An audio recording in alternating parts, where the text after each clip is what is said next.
ஒரு காலத்தில் ஒரு மிகப்பெரிய மன்னன் வாழ்ந்து வந்தான். அவனது இராஜ்யத்தில் ஒரு அற்புதமான ஆலயம் இருந்தது.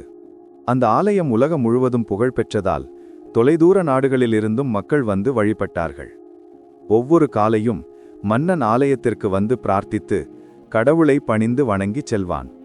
அவ்வாறு ஆலயத்தின் படிகளில் இறங்கும்போது படிகளின் இருபுறமும் 2 பிச்சைக்காரர்கள் அமர்ந்திருப்பதை அவன் எப்போதும் பார்ப்பான். இடது பக்கத்தில் இருக்கும் பிச்சைக்காரன் கைகளை உயர்த்தி, "ஓ கடவுளே, மன்னனுக்கு இத்தனை செல்வங்களை கொடுத்து ஆசிர்வதித்திருக்கிறாய், எனக்கும் கொஞ்சம் ஆசிர்வாதம் தா" என கூறுவான். வலது பக்கத்தில் இருக்கும் பிச்சைக்காரன், "ஓ மன்னா, கடவுள் உனக்கு கொடுத்த செல்வங்களில் எனக்கு கொஞ்சம் கருணை காட்டு" என கூறுவான். ஒவ்வொரு நாளும் இதே குரல்கள் மன்னனின் காதில் விழுந்து கொண்டே இருக்கும். முதல் சில நாட்களில் அவன் அவற்றை கவனிக்கவில்லை. ஆனால் ஒரு நாள் மதியம் அரண்மனை அறையில் அமர்ந்திருந்த மன்னனுக்கு ஒரு சிந்தனை தோன்றியது. அதாவது, அந்த 2 பிச்சைக்காரர்களும் உதவி கேட்கிறார்கள், ஆனால் அவர்கள் கேட்கும் முறைகள் வேறு. ஒருவன் கடவுள் மீது நம்பிக்கை வைத்திருக்கிறான், மற்றொருவன் என்னிடம் நம்பிக்கை வைத்திருக்கிறான் என்று மன்னன் சிரித்து கொண்டே தனது அமைச்சரை அழைத்தான். அமைச்சரிடம் சொன்னான், "நாளை நான் இராஜ்யத்திற்கு வெளியே பயணம் செய்கிறேன்.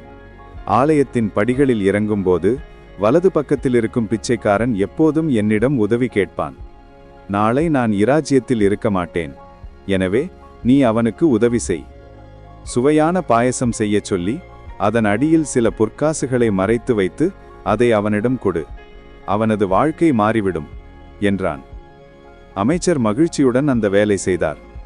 பாயசத்தை தயார் செய்து தங்க நாணயங்களை அதன் அடியில் வைத்து அடுத்த காலை ஆலயத்திற்கு சென்றார். அமைச்சர் வலப்புற பிச்சைக்காரனை அணுகி, "நீ எப்போதும் 'ஓ மன்னா, எனக்கு உதவி செய்' என்று சொல்வாய். இன்று மன்னன் உனக்காக இந்த பாயசத்தை அனுப்பி வைத்திருக்கிறார்" என்றார். பிச்சைக்காரனின் கண்கள் மகிழ்ச்சியில் பிரகாசித்தன. "ஆஹா, மன்னன் என் வேண்டுகோளை கேள்விப்பட்டார்" என்று மகிழ்ச்சியுடன் பாயசத்தை பேரார்வமாக சாப்பிடத் தொடங்கினான். அவன் இடதுபுற பிச்சைக்காரனை கிண்டலாக பார்த்து, "இங்கே பார், இதுதான் அரசர் சாப்பாடு.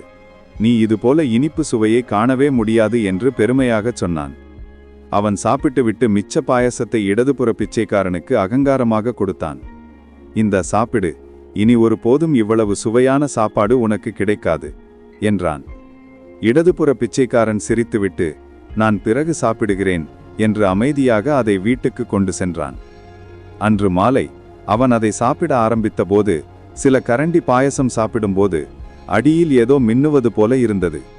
அதை எடுத்து பார்த்தால் பொற்காசுகள்.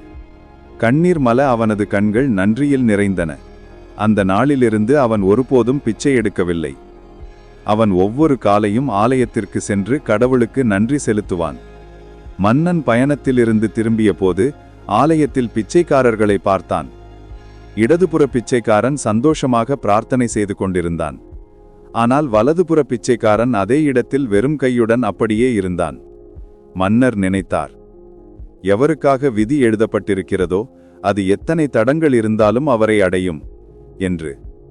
இறைவன் ஒரு விடயத்தை கொடுக்க முடிவு செய்தால் அதை யாராலும் தடுக்க முடியாது. அதேபோல் இறைவன் ஒரு விடயத்தை தடுத்துவிட்டால் அதை யாராலும் கொடுக்க முடியாது. ஆகவே கடவுள் மீது நம்பிக்கை வை.